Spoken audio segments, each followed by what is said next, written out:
Bonjour, bienvenue dans cette nouvelle vidéo dans laquelle j'aimerais vous parler des relations entre Jacob et Ésaü, en tout cas quelques petits points qui m'ont frappé dans un texte de la Genèse. Donc il y a au départ une prophétie, l'un sera plus fort que l'autre et l'aîné servira le cadet, et le cadet c'est Jacob qui est un peu le chouchou de sa maman. Alors je vois plusieurs choses. D'abord Jacob qui a donc normalement moins de droits qu'Ésaü, eh bien il obtient son droit d'aînesse assez facilement puisqu'un jour Ésaü revient et il a très faim. Et je vais mourir de faim, à quoi me serviront mes droits de fils aîné? Et donc il lâche finalement beaucoup pour pas grand chose. En français nous avons un proverbe qui est de ne pas lâcher la proie pour l'ombre. Et donc parfois ça nous arrive que nous sommes comme aveuglés et que du coup nous ne voyons pas ce qui est vraiment important. Et ce qui est vraiment important évidemment c'est d'obéir à Dieu et de ne pas lâcher. Un deuxième point, je veux dire c'est relatif à la bénédiction.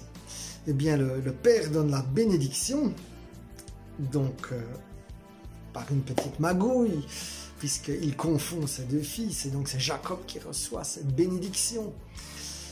Et lorsque Ésaü se rend compte de la tromperie, il est très furieux et il demande à son père « Père, est-ce que tu peux pas me donner la bénédiction ?» Et le père dit « Eh bien, je ne peux plus la reprendre, elle a été donnée. » Et donc la bénédiction principale, eh bien, elle a de la puissance. Et je voudrais te dire d'ailleurs que mon fils, quand il avait 3-4 ans, il avait tout compris puisque nous allions nous promener et lorsqu'il voyait une église ouverte, il demandait que j'aille devant à l'autel et il disait « Papa, tu me donnes la bénédiction ?» Alors je lui donnais la bénédiction.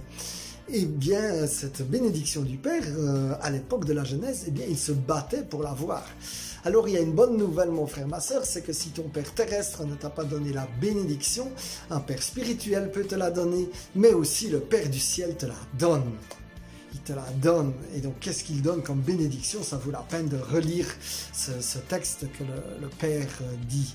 Donc Isaac dit « Que Dieu te donne la rosée qui tombe du ciel, les riches produits de la terre, du blé, du vin en abondance, que des nations soient à ton service, que des peuples se prosternent devant toi, sois le maître de tes frères, qu'ils s'inclinent devant toi. Maudit soit celui qui te maudira, et béni soit celui qui te bénira. » Eh bien, merci Seigneur, que cette bénédiction, on ne peut pas la retirer, et c'est pour ça que mon frère, ma soeur, je prononce en ce jour la bénédiction sur toi. Je prononce cette bénédiction non seulement des richesses de la terre, mais aussi des richesses dans tes relations, Seigneur. Et donc suite à cela, Jacob, eh bien, il a très peur, et donc il doit s'enfuir. Et donc, je passe toute l'histoire qu'il fait avec Laban pour arriver à un moment où Jacob se bat pour avoir la bénédiction. Et donc pour avoir la bénédiction, eh bien parfois il faut se battre à un minimum. Laisse-moi partir car voici l'aurore, et Jacob répond, je ne te laisserai pas partir si tu ne me bénis pas. Eh bien parfois nous ne devons pas lâcher notre morceau si vite et obtenir la bénédiction. Parfois c'est une question de patience. C'est justement l'inverse avec le plat de lentilles. Eh bien Ésaü, il n'a pas de patience et du coup il perd tout. Par contre avec de la patience, eh bien Dieu finit par exaucer. On ne lâche pas et on verra des miracles et des choses qui nous dépassent lorsque nous avons la patience de continuer à prier et de ne pas lâcher jusqu'à ce que cette bénédiction arrive.